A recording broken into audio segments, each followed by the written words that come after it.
السلام علیکم بچوں، آج ہم نظم مرغ اسیر کی نصیحت کے سوالات کے جوابات دیکھنے جا رہے ہیں۔ یہاں پر پہلا بڑا سوال ہے، ایک جملے میں جواب لکھیے۔ پہلا سوال ہے، پنڈت دیا شنکر نسیم کی مثنوی کا نام لکھیے۔ جواب ہے، پنڈت دیا شنکر کی مثنوی کا نام گلزار نسیم ہے۔ دوسرا سوال، پنڈت دیا شنکر کے استاد کا نام کیا تھا؟ جواب، پنڈت دیا شنکر کے استاد کا نام خواجہ حیدر علی آتش تھا۔ تیسرا سوال، گرفتار ہونے والا پرندہ کیسا تھا؟ جواب، گرفتار ہونے والا پرندہ بہت عقل مند تھا۔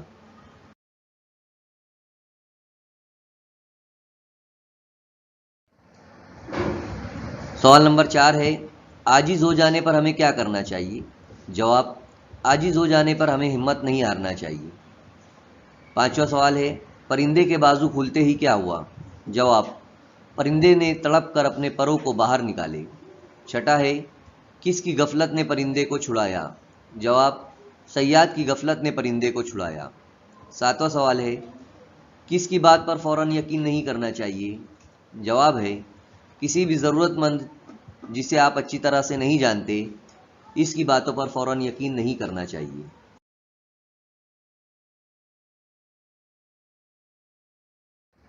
اس کے بعد ہے مختصر سے جواب لکھیے۔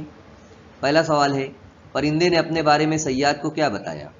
جواب ہے، پرندے نے اپنے بارے میں صیاد کو بتایا کہ میں ایک چھوٹا سا جانور ہوں، مجھے فروخت کرنے پر بھی کوئی قیمت نہیں ملے گی، اگر مجھے ذبح کیا گیا تو مٹھی بھری گوشت ہاتھ آئے گا۔ سوال نمبر 2 ہے، پرندے نے صیاد کو کیا نصیحت کی؟ جواب ہے، پرندے نے صیاد کو نصیحت کی کہ غرض مندوں کی باتوں پر فوراً بھروسہ نہیں کرنا چاہیے۔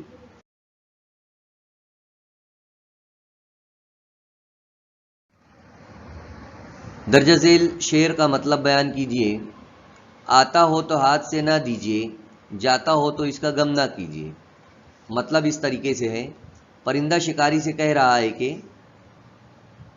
اگر کوئی چیز تیرے پاس آتی ہے تو اس کی اچھی طریقے سے حفاظت کرنا چاہیے، اور اگر تیرے پاس سے چلے جائے تو اس کا غم نہیں کرنا چاہیے۔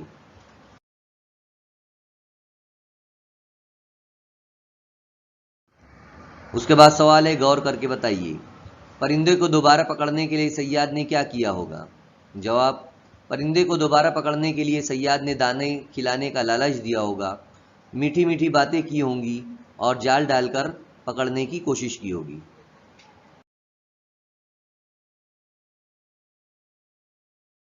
اب اس کے بعد یہاں پر دیے ہوئے جملوں کو مناسب محاوروں کے ساتھ جوڑنا ہے۔ پہلا ہے گرہ میں باندھنا، تو پہلے کا تیسرا ہے ہمیں اپنے بزرگوں کی نصیحت کو یاد رکھنا چاہیے۔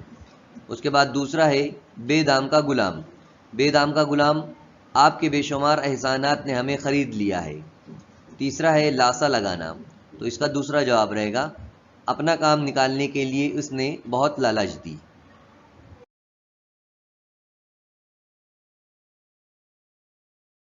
اب یہاں پر ایک سوال ہے، عکس برعکس دیے ہوئے لفظوں کی ضد نظم میں سے تلاش کرنا ہے۔ تو اس طریقے سے جوابات آئیں گے، نادا کا دانا، خوشی کا غم، آزاد کا اسیر، عیاں کا نہا، آغاز کا انجام۔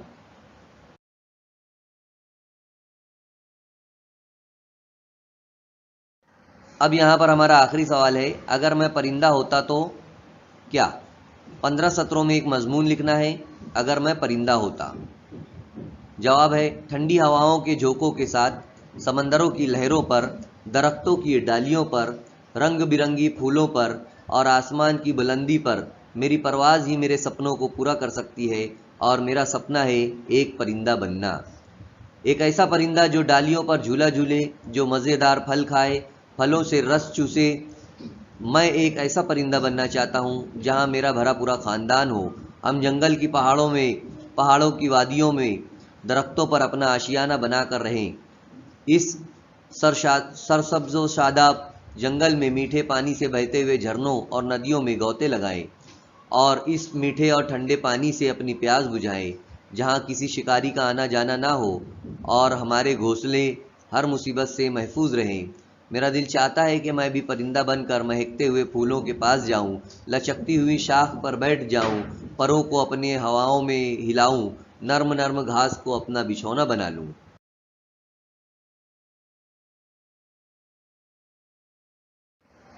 میں ایسے رہوں جہاں مجھے کوئی جھجک یا ڈر نہ ہو، جہاں میں قید نہ رہوں۔ اگر میں پرندہ ہوتا تو آزاد رہنا پسند کرتا، بھلے ہی بچے پنجرے میں قید پرندوں کو دیکھ کر بہت خوش ہوتے ہوں، گھروں اور بنگلوں کی شان بڑھ جاتی ہو، لیکن پرندوں کا بھی تو گھر ہوتا ہے، ان کا بھی پریوار ہوتا ہے، ان کا بھی من ہوتا ہے کہ وہ آسمان میں پروں کو پھیلا کر زندگی گزارے۔ اگر میں پرندہ ہوتا تو لوگوں کو امن و سلامتی اور آزادی کا پیغام دیتا۔ تو اس طریقے سے ہمارے یہاں پر یہ سبق کے سوالات کے جوابات مکمل ہوتے ہیں۔ اللہ حافظ۔